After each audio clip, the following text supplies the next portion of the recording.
bonjour tout le monde. Bonjour tout le monde. Oh, t'arrêtes de répéter, ouais. T'arrêtes de répéter. Aujourd'hui, on va parler jeux. Mais attention, pas jeux vidéo, mais plutôt jeux vidéo dehors.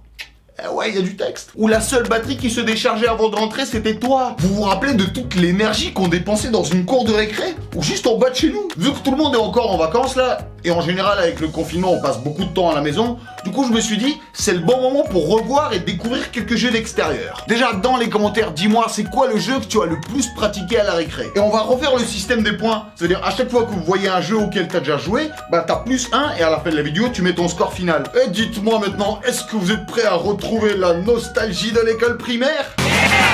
Alors, c'est parti. Ouh, c'est la récré. Les jeux de récré en France vs en Russie. Les mêmes dans les deux pays. La marelle. Alors j'annonce direct la couleur. Celui qui n'a jamais vu de marelle de sa vie n'a pas eu d'enfance. Et en plus je ne le respecte pas. J'ai l'impression que c'est le jeu le plus populaire des cours de récré. Et apparemment ça daterait même du Moyen-Âge. Bon, à l'époque c'était un jeu de plateau avec des petits pions qui se déplaçaient comme ça. J'ai appris que le dessin, c'est censé représenter une église. Là je vais partir plus en 3D là comme ça. Pour qu'on voit mieux les perspectives. Et les gargouilles, tu vois ici, elles ressortiront vachement mieux.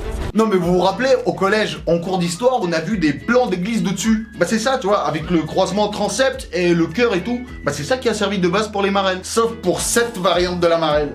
Où ils se sont inspirés de cette maison apparemment. Officiellement, il n'existe pas de règle. Mais t'as intérêt d'apporter la tienne. Oui, une règle pour tracer des traits droits.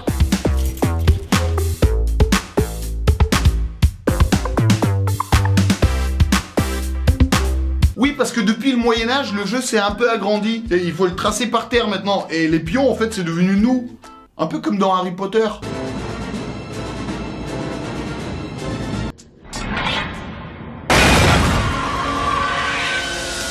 Une fois cette forme dessinée sur le sol, il faut que tu trouves ton joystick du Moyen-Âge.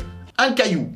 Alors, il n'y a pas le Bluetooth, mais ça tient bien la batterie. D'après ce que je me rappelle sur les règles, donc tu as les cases qui sont numérotées de 1 à 10, et toi, il faut que tu jettes ton caillou progressivement sur chaque case, et que tu ailles le chercher à cloche-pied en faisant l'aller-retour. Le vainqueur, c'est celui qui arrive au ciel en premier, donc sans perdre l'équilibre et sans mordre les traits avec le caillou. Ah, ça te musclait les cuisses de ouf. Surtout sur ton pied d'appui. Fallait bien le choisir. D'ailleurs, c'est quoi ton pied d'appui, toi? Droite ou gauche? Moi, mon passage préféré, c'est quand t'arrivais sur les 2 dernières cases et que tu devais faire un retournement en mode Ah, Macarena.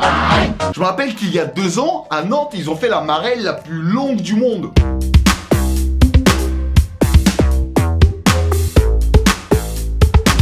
Ils ont numéroté les cases jusqu'à 100. Tu sais, ça fait plus de 80 mètres pour jeter ton caillou. Et ça joue en plein centre-ville, hein. Je vois pas comment ça pourrait déraper, hein. Allez, c'est moi qui t'invite. Mais non, c'est pour moi, t'es malade de quoi, mec. Mais non, laisse-moi payer. Mais non, ça me fait plaisir, regarde. J'ai l'habitude. Oh, à chaque fois, c'est toi qui payes, toujours. Alors, messieurs, qui c'est qui va régler finalement? Ah bah, c'était lui à la base. Moi, je suis à découvert, hein. Balle aux prisonniers. Je pense que la majorité d'entre vous ont déjà joué à la balle aux prisonniers et se sont déjà posé la question pourquoi ça s'appelle la balle aux prisonniers alors que quand t'es prisonnier, t'as quasi jamais la balle. Il y a vice de procédure, madame la juge. En ce qui concerne les règles, je vais essayer de faire simple parce qu'il y a beaucoup de variantes. Mais à la base, il y a un ballon, 2 équipes et un terrain divisé en 2. Le but, c'est de capturer tous les membres de l'équipe adverse. Et on les capture un peu comme des Pokémon, tu vois, en leur jetant le ballon dans la tronche. Par exemple là, je me suis fait toucher, j'ai pas réussi à rattraper le ballon, donc je suis prisonnier et je dois aller en prison qui se trouve derrière le camp adverse. Pour ceux qui ont déjà passé une mi-temps au mitard, ils savent de quoi je parle. C'est la vraie zone. Le gang des blancs. Et toi là, tiens, prends ton petit cœur là. Donc le but, c'est d'emprisonner tout le monde. Un peu comme dans une manif biélorusse. Sauf que là, t'as quand même une possibilité de sortir de prison. Objection! Mon client était emprisonné à tort, car on voit bien qu'il y a eu rebond avant contact. Et d'après l'article 823, paragraphe 17, alinéa mon cul, tiens, attrape ça et libère-toi! Oui, tu peux te libérer si t'arrives à choper un ballon tout en étant en prison. Genre hop, et après faut que tu tires et que t'élimines un mec de l'équipe adverse. Je me demande s'il joue à la balle aux prisonniers en prison. Ou alors il préfère le saute-maton. En Russie aussi il existe ce jeu, mais avec une petite variante où au lieu du ballon, où il utilise une personne. Ouais, une personne entière. Je vous parle de ça car j'ai des archives. Vous voulez me voir en slip? Alors un maximum de likes.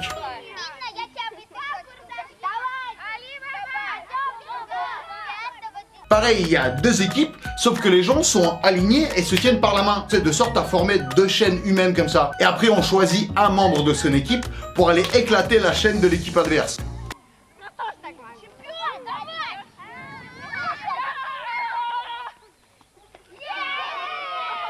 C'est trop mignon comment mon pote il me crie « Allez champion » pour m'encourager. Ah, j'étais chaud à l'époque, hein. On m'appelait la torpille. Et si t'arrivais à casser la chaîne, tu récupérais dans ton équipe une des 2 personnes à qui t'as brisé le lien.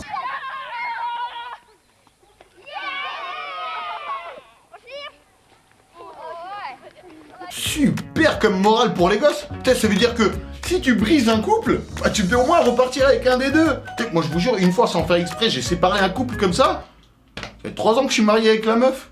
Ah, c'est le jeu, hein. Avec le recul, je me dis j'aurais dû choisir le mec. Le chat perché. C'est toi le chat. C'est un des trucs les plus agaçants à entendre. Et pourtant, c'est le slogan du jeu du chat. Le paradis des gens trop tactiles. D'ailleurs, avec les normes d'aujourd'hui, je recommande pas à tout le monde, hein, faites gaffe. Pour ceux qui se rappellent pas des règles, il faut d'abord désigner une personne qui fera le chat pour commencer. Souvent, c'est la personne la moins populaire. Je suis désolé, mais c'est comme ça. Souvent, c'est la même personne qui font les gardiens dans les buts. Et ces gens-là, quand ils grandissent, ils finissent par être assis au milieu de la banquette arrière dans les voitures. Le chat doit attraper la souris en la touchant en disant « C'est toi le chat ». Et dans ce cas-là, la souris devient le chat et le chat devient la souris. En Russie, on avait une variante où il n'y avait pas cette histoire d'inversion. En fait, c'est le même chat qui devait attraper tout le monde. Et quand il te touchait, en fait, tu devais rester sur place et écarter les jambes. Et pour te libérer, il fallait qu'un des mecs de ton équipe passe sous tes jambes. T'étais contente de te faire libérer, mais souvent, ça se faisait à une telle vitesse. Viens me libérer, vite, vite, vite. Merci. Oh, comment j'ai réussi à me faire mal tout seul. Oh. Vous saviez qu'il existait même un championnat du monde du chat perché? Le World Chase Tag. Tu sais, ça se fait dans des arènes spécialisées, on dirait banlieue 13. Chasing over the sisters, tries to cut down the space, but he's stuck on the front line. He's lost a bit of time on him. This is not where you want to be. Charles Pujard goes over the sisters, he's bought himself some time under the mountain. This could be a first point. Eugen! Et en faisant mes recherches, je suis tombé sur cette vidéo qui explique très bien le phénomène. Et en plus, c'est mes 2 potes Charles et Mélanie. Je savais même pas qu'ils avaient fait ça. Ils sont trop chauds du parcours, du chase tag et du sport en général. Franchement, allez faire un tour sur leur chaîne, ça tue. Yagada, surprise! Daniel, on t'invite à relever le défi de venir t'entraîner avec nous au Chase Tag. On t'attend, let's go! Merci pour l'invitation, franchement. Et si vous êtes chaud de me voir faire ça, dans les commentaires écrivez chat. Moi au début j'étais assez partant, mais j'avoue être beaucoup moins enthousiaste après avoir vu ça. Je suis très concentré sur ma souris, j'en oublie où je mets les pieds. Round the front line. Oh, that hurt! C'est que ma jambe y est passée, je me suis pris la plus grosse béquille de ma vie sur la cuisse gauche. Mais ça devient dangereux là, c'est plus du chat perché, c'est du chat poché. À la base c'est un jeu de récré. Est-ce que vous avez prévu d'aller plus loin comme ça? Découvrez le championnat du monde du chat perché, torché, calaché. C'est toi le chat. 1, 2, 3, soleil. 1, 2, 3, soleil. Tout le monde connaît?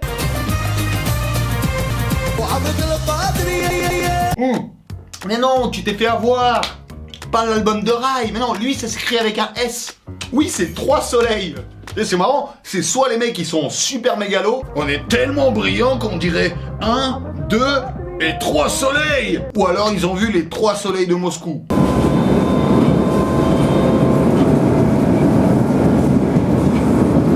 Revenons au jeu. Alors, les règles sont assez simples, il faut aussi désigner un meneur qui va se mettre face au mur, comme s'il était puni.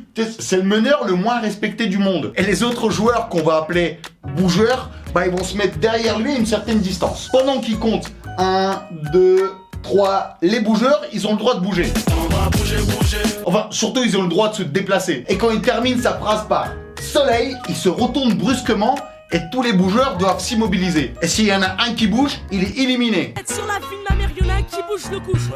L'objectif des bougeurs, c'est se rapprocher du mur et le toucher sans que le meneur te voit bouger. Et en Russie, on avait une variante où le meneur, en fait, il avait le droit de se retourner, de passer entre les bougeurs et essayer de les déconcentrer pour qu'ils bougent. Bien sûr, sans les toucher, mais ça devenait une sorte de tu bouges, tu perds.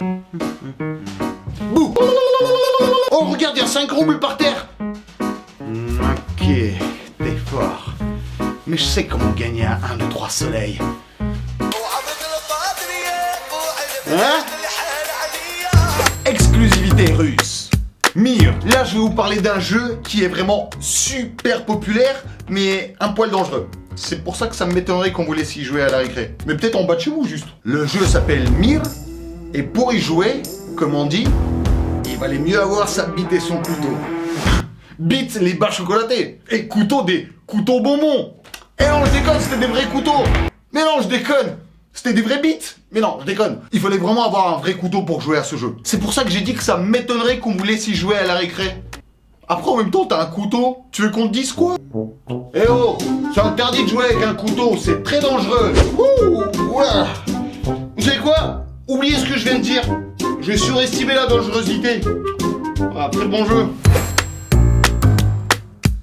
Bon, là j'ai pas suffisamment de terrain pour tracer un vrai cercle, parce qu'à la base ça doit être quand même grand, mais au moins j'ai un terrain où je peux planter un couteau. Imaginez que ça c'est le sol, c'est ce qu'il faut dessiner par terre. Donc il fallait tout d'abord dessiner un cercle, donc ça représente le monde, Mir en russe, d'où le nom du jeu. Et le monde. Après on partage en part égale en fonction du nombre de joueurs, disons qu'on est 2. Donc bam, donc chacun se prend une part. Donc par exemple si t'es ici, tu dois ensuite attaquer la part de ton adversaire pour lui récupérer le plus de terre possible. Ouais, des tout petits on a bien annexé des terres.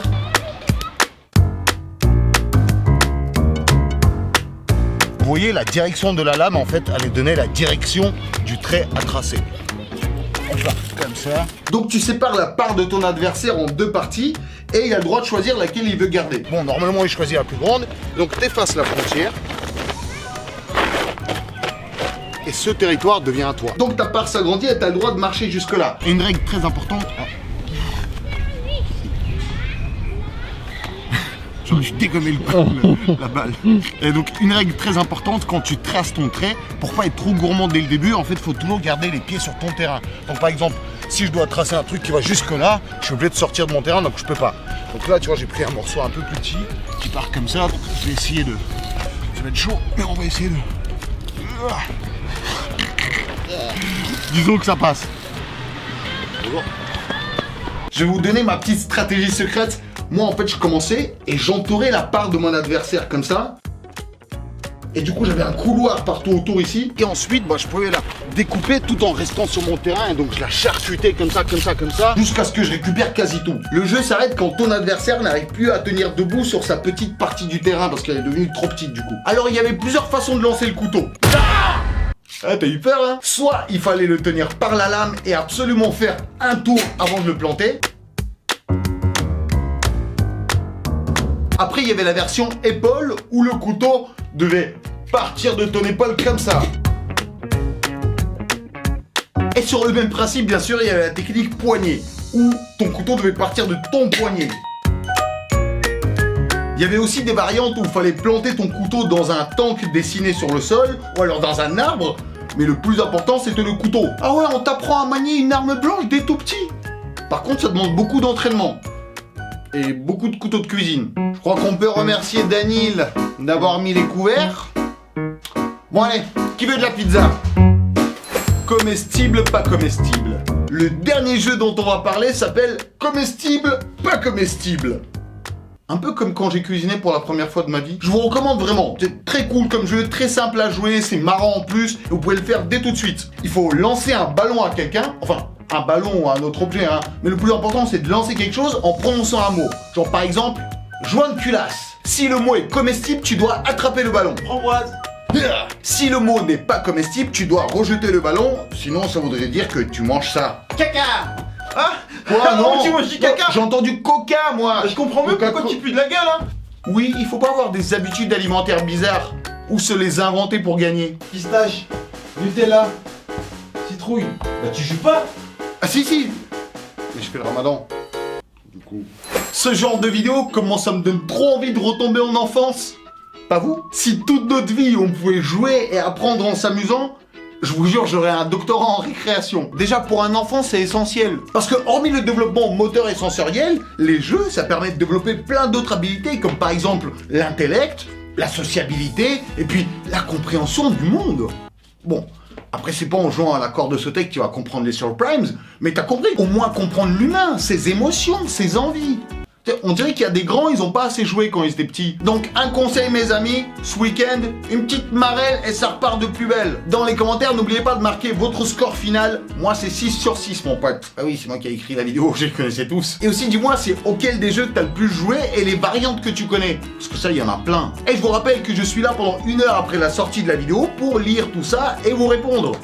Et vous avez beau me tenter, je le fais vraiment. D'ailleurs, petite parenthèse, désormais, je vais tenter de sortir les vidéos le vendredi. Parce qu'en fait, avec les nouvelles vérifications de YouTube, ça devenait trop long et je sortais les vidéos tout le temps trop en retard le jeudi. Donc voilà, c'est parti, les vendredis. Soyez vifs, soyez présents. Allez, je vous fais d'énormes poutous à tous sauf un et on se voit vendredi prochain pour une nouvelle vidéo, mais qui va arriver